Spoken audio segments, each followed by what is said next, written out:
एक दिन हज़रत ईसा ना चलदियां चलदियां एक बाजार में आए। आ गल समझो, एक माजूर बंदा, दो भी हाथ भी कोई नहीं, दो भी पैर भी कोई नहीं, अखां भी कोई नहीं, ते जमीन ते लेटिया होया है, ते लोग उहदे इर्द गिर्द खलोते हुए ने तमाशबीन, तमाशा वेखण वाले। दो भी पैर भी कोई नहीं, दो भी हाथ भी कोई नहीं, अखां भी कोई नहीं, ते बार बार कह रहे या अल्लाह तेरा शुक्र है। ओए होए होए, गल समझण वाली होंदी, या अल्लाह तेरा, या अल्लाह तेरा। हुण बंदा ये वेखे तो सही कि मैं दिन विच अल्लाह ताला दा किन्नी वारी शुक्र अदा कीता है। एक वारी कीता है, दो वारी कीता है, तीन वारी कीता है, या अल्लाह तेरा शुक्र है। और ये शुक्र गुजारी अल्लाह ताला ते शाकिर होना, यह गल समझो। जो क्या ना या अल्लाह तेरा शुक्र है, बंदे कोल सन, हज़रत ईसा अलैहिस्सलाम आ गए, आखन लगे तुसी की वेंदे हो? उन्हें कहा जी वेखो ये हाथ भी कोई नहीं, पैर भी कोई नहीं, अखां भी कोई नहीं, तो फिर भी आंदा या अल्लाह तेरा। बोलो सारे या अल्लाह तेरा, फिर आखो या अल्लाह तेरा। मस्जिद च बैठे एक बारी तो आखो या अल्लाह तेरा शुक्र है। जदों इन्नी गल की ना, तो हज़रत ईसा अलैहिस्सलाम उस माजूर बंदे थे खड़े हो गए, कहन लगे बंदे सारे तेरे ते हसदे पे ने भी, तेरे पैर भी कोई नहीं, हाथ भी कोई नहीं, अखां भी कोई नहीं, तो फिर भी आना या अल्लाह तेरा शुक्र है। किस गल का शुक्र अदा करना है? उन्हें कहा हजूर भावें मेरे पैर नहीं, हुण गल बरीक जे, भावें मेरे हाथ नहीं, भावें मेरी अखां नहीं, मैं एक गल ते अल्लाह का शुक्र अदा करना तो सारी जिंदगी करता रहांगा। हज़रत ईसा अलैहिस्सलाम ने पूछा केड़ी गल ते? आंदा मैं इस गल ते अल्लाह का शुक्र गुजारा कि अल्लाह ने मैनू ईमान ते दिता है ना। सुभान अल्लाह, केडी वड्डी बात। अखां नहीं वेखियां, सानू अज दो परेशानियां आ जान असीं अल्लाह नाल गिला करन लग पैणे, सानू दिता की सू, साडे नाल कीता की सू जिहड़ा असीं दईए? हाथ भी कोई नहीं, पैर भी कोई नहीं, अखां भी कोई नहीं, एक गल ते या अल्लाह ईमान ते दिता ही ना। कहंदे ने मैं क्यों ना शुक्र करा कि हज़रत ईसा वर्गे पैगंबर मेरे सिर ते खलोते ने, मेरे कोल खड़े ने। इस तो वड्डा मेरा एजाज केड़ा है? इस तो वड्डी गल केड़ी है? वो कोई दुनियादार बंदा सी ना जी, को मेरे वर्गा, वो टुर गया किसी फकीर कोल, अल्लाह वाले कोल, ते शिकवे करन लग पे जाके, कहन लगा जी अल्लाह ने मैनू की दिता है? सारी जिंदगी हो गई साइकिल ते रहे हैं, जवानी भी साइकिल ते गुजार छड़ी है, बचपन भी साइकिल ते, ओ ही मकान है, ओ ही जनाब पैसे ने, कोई अगे नहीं गया, इजाफा नहीं होया, अल्लाह ने मैनू की दिता है? वो फकीर कोई दिल वाला से है, कोई दिल वाला फकीर सी। उन्हें कहा चल ठीक है तेरी गल, मैं जो तू कहना पाया तेरे नज़रिए नाल कि तू आना अल्लाह ने मैनू की दिता है, मैं किस गल का शुक्रिया अदा करा अल्लाह ताला दा, किस गल ते ओदी मेहरबानी करा? आ गल समझो। जो इन्नी गल की ना, तो अल्लाह वाले फकीर ने आख्या, उन्हें कहा चल मेरे ना एक सौदा कर। हुण गल समझाने का अंदाज, मेरे ना एक सौदा कर। दुनियादार कहन लगा जी काहदा सौदा फकीर साहब? आप फरमान लगे तेरियां दो अखां ने, 5 लाख रुपया तेनू देना, एक अख कढ़ के मैनू दे छड़।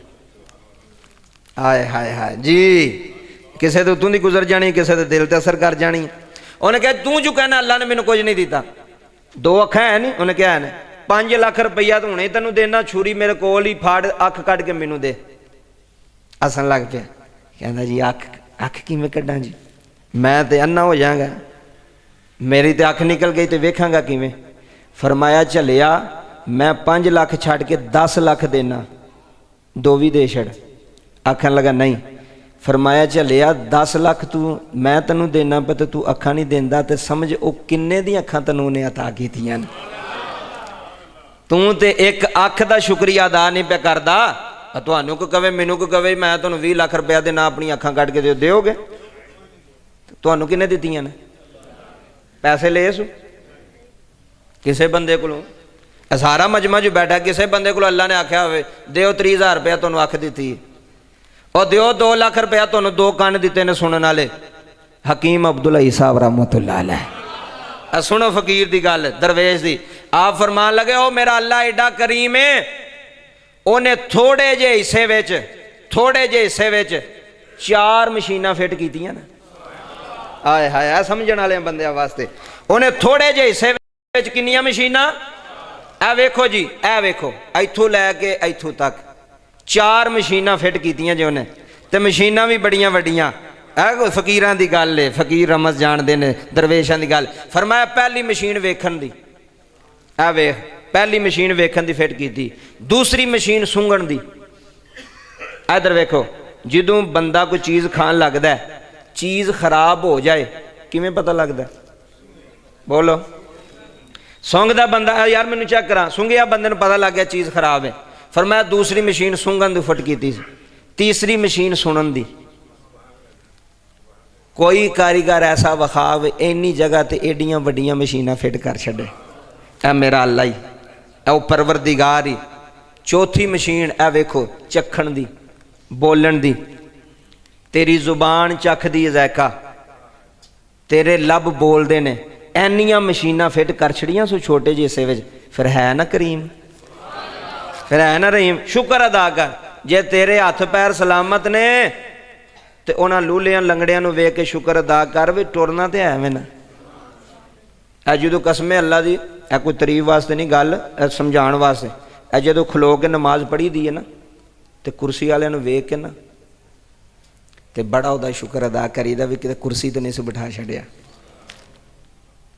ਕੁਰਸੀ ਤੇ ਨਹੀਂ ਸੀ ਬਿਠਾ ਛੱਡਿਆ। ਉਹ ਮਾਲਕ ਜੋ ਮਰਜ਼ੀ ਕਰ ਸਕਦਾ। ਬਾਬਾ ਜਿੰਨੇ ਤੇਰੀ ਹਿੰਮਤ ਖਿਲਾ ਰਿਹਾ ਸੂ, ਬਿਠਾ ਛੜਿਆ ਤੇ ਬਹਿ ਜਾਾਂਗੇ, ਲਟਾ ਛੜਿਆ ਤੇ ਲੇਟ ਜਾਾਂਗੇ, ਸਾਡੀ ਕੀ ਗੱਲ ਹੈ? ਉਹ ਮਾਲਕ ਦੀ ਗੱਲ ਹੈ। ਇਸ ਵਾਸਤੇ ਸ਼ੁਕਰ ਕਰੋ ਜਿੱਥੇ ਜਿੱਥੇ ਵੀ ਹੋ, ਜਿੰਨਾ ਜਿੰਨਾ ਮਿਲਿਆ ਜੇ। ਇਹ ਸ਼ੁਕਰ ਕਰ ਤੈਨੂੰ ਦੋ ਅੱਖਾਂ ਲੱਭੀਆਂ ਨੇ ਯਾਰ, ਕਰੋੜਾਂ ਦੀਆਂ ਅੱਖਾਂ ਨਹੀਂ। ਜਾਂ ਕਿਸੇ ਨੂੰ ਆ ਤੈਨੂੰ ਅੱਖ ਦੇਵੇ, ਇਹ ਕਰੋੜਾਂ ਦੇ ਗੁਰਦੇ ਨੇ ਤੇਰੇ, ਇਹ ਕਰੋੜਾਂ ਦਾ ਦਿਲ ਹੈ ਤੇਰਾ, ਕਰੋੜਾਂ ਤੋਂ ਵੀ ਉੱਤੇ ਕੋਈ ਰਕਮ ਹੈ ਤੇ ਉਹਦੇ ਨਾਲ ਇਹ ਹੱਥ ਤੇਰੇ ਨੇ। ਇਹ ਜੋ ਮਰਜ਼ੀ ਫੜਨਾ ਖਾਣਾ ਪੀਣਾ ਵੇ, ਸ਼ੁਕਰ ਅਦਾ ਕਰ। ਆਖਰੀ ਗੱਲ, ਬੜੀ ਵੱਡੀ ਗੱਲ,